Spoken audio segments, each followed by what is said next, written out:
মৰমৰ অকণিহঁত নমস্কাৰ। মই গীতিমা দাসে তোমালোক সকলোকে ই-কক্ষৰ আন এটি নতুন ভিডিঅ'লৈ স্বাগতম জনালো। আজি মই তোমালোকৰ বাবে লৈ আহিছো তোমালোকৰ তৃতীয় শ্ৰেণীৰ আমাৰ গণিত পাঠ্যপুথিখনৰ চতুৰ্থ পাঠটি। আহা এই পাঠটিৰ আৰম্ভণিতে আমি কি শিকিবলৈ পাম চাম। ইয়াতে চোৱাচোন তোমালোকে, ইয়াতে আমাক প্ৰথমে কি কৈছে, অকণহঁতৰ ঘৰখন কৃষিত চহকী। কৃষি মানে যে খেতি তোমালোক সকলোৱে জানা নহয় জানো। অকণৰ দেউতাকে খেতিত উৎপন্ন বিভিন্ন পাচলি বুধবৰীয়া হাটত বিক্ৰী কৰে।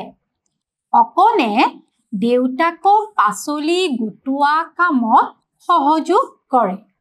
আৰু তেওঁলোকৰ ঘৰত কি হয়, তেওঁলোকে যিবোৰ খেতি কৰে তাত বিভিন্ন ধৰণৰ পাচলি খেতি কৰে। আৰু এই পাচলিবোৰ যেতিয়া গোটাবলগীয়া হয় তেতিয়া অকণে দেউতাকক সহায় কৰে। তাৰ পাছত চোৱাচোন ইয়াতে কি আছে, এদিনাখন অকণ আৰু দেউতাকে বাগিচাৰ পৰা নেমু ছিঙি আনিলে।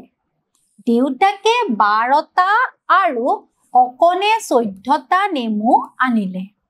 দেউতাকে 12টা নেমু আনিলে বাগিচাৰ পৰা আৰু অকণে 14টা নেমু আনিলে। দুয়ো মিলি কিমানটা নেমু আনিলে? এতিয়া আমাক সুধিছে অকণ আৰু দেউতাক দুয়োজনে মিলি কিমানটা নেমু আনিলে।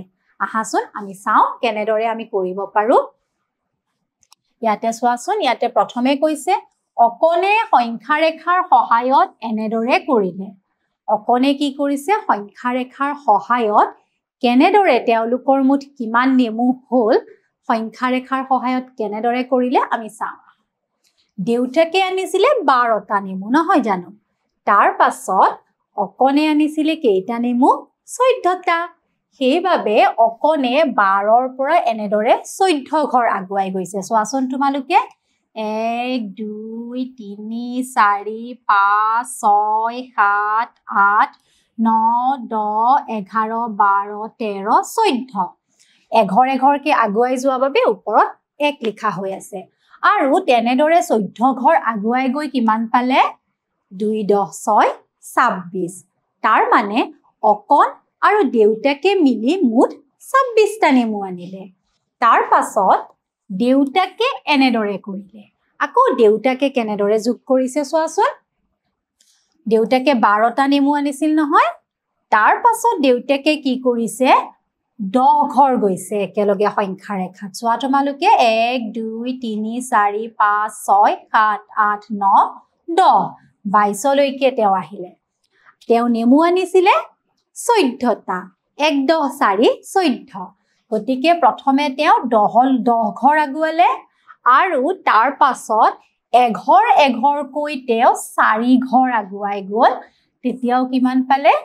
26 পালে নহয়নে? এইবাৰ চোৱা ইয়াতে কি কৈছে। এতিয়া আমাক কৈছে তোমালোকে আন ধৰণে কৰিবলৈ চেষ্টা কৰাচোন। এতিয়া প্ৰথমে আমি কি দেখা পাইছিলো, অকণে কি কৰিছিলে বাৰু, 1 1 কৰি 14 ঘৰ আগুৱাই গৈছিল নহয় জানো।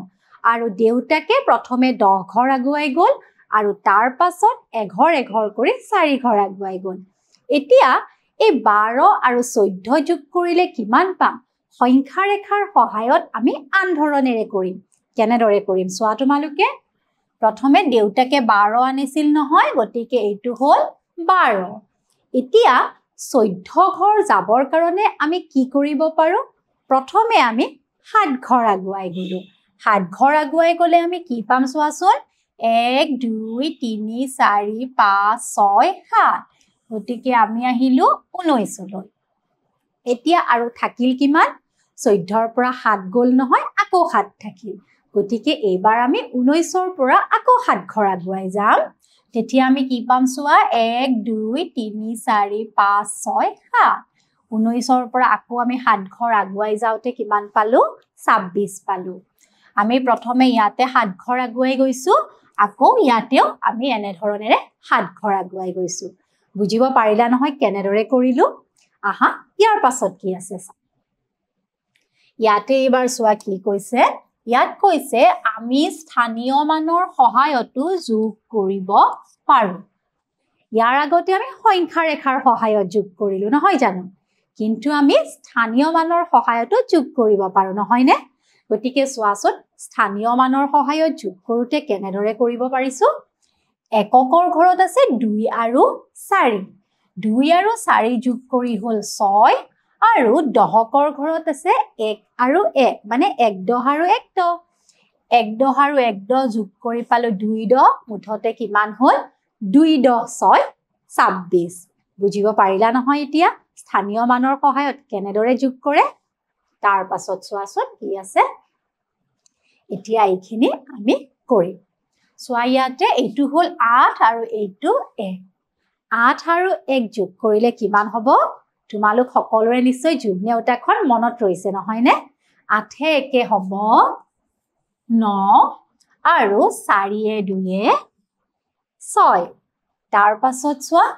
3 এ 4 এ 7 3 এ 6 এ 9 এনে ধৰণে তোমালোক সকলোৱে যোগ কৰিবলৈ নিশ্চয় পৰা হৈছে নহয় জানো তাৰ পাছত চোৱা ইয়াতে কি আছে 2 এ 7 এ 9 5 এ 3 এ 8 7 এ 4 এ কিমান হ'ব বা 4 এ 7 এ হ'ব 11 এতিয়া আমি কি কৰিব লাগিব এককৰ ঘৰত আমি 1 বহালো আৰু আমাৰ হাতত ৰৈ গ'ল 1 10 নহয় জানো এতিয়া 5 আৰু 2 যোগ কৰিলে আমি পাম 7 7ৰ লগত আমি 1 10 টো যোগ কৰিলে ইয়াতে হ'ব 8 10 তাৰ পাছত চোৱা 9 এ 2 এ 11 11ৰ আমি 1 লিখিলো হাতত আমাৰ 1 10 ৰৈ গ'ল 3 এ 1 4 আৰু তাৰ লগত 1 10 যোগ কৰিলে ইয়াত হ'ব 5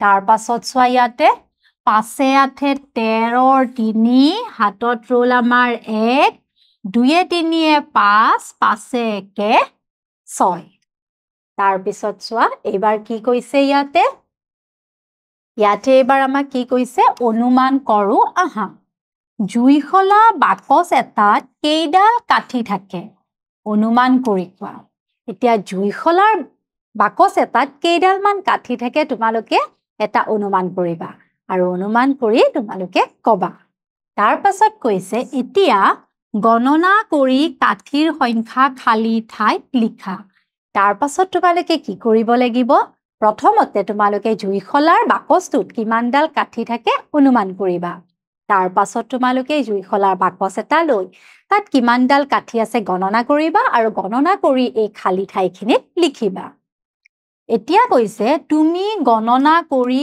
পোৱা কাঠিৰ সংখ্যা 100তকৈ কম নে বেছি এতিয়া তোমালোকে যিমান গণনা কৰি পাবা কাঠি এই সংখ্যাটো 100তকৈ বেছি নে কম এইখিনিত লিখিব লাগিব ইয়াৰ পাছত চোৱা কি আছে এইবাৰ কৈছে 100ডাল কাঠি হ'বলৈ আৰু কিমানডাল কাঠি ল'ব লাগিব যদি তোমালোকে গণনা কৰাৰ পাছত 100তকৈ কম হয় কাঠিৰ সংখ্যা তেনেহলে 100 হ'বৰ বাবে কিমানডাল কাঠি ল'ব লাগিব তোমালোকে ইয়াত লিখিব লাগিব আৰু সেইটো কেনেদৰে কৰিবা তোমালোকে যিমান কাঠি গণনা কৰি পোৱা সেই সংখ্যাটো 100ৰ পৰা বিয়োগ কৰিবা বিয়োগ কৰিলে যিমানডাল কাঠি পাবা সেইখিনি ইয়াত লিখিব লাগিব বুজিব পাৰিলা নহয় কেনেদৰে কৰিবা এবাৰ চোৱা ইয়াতে কি আছে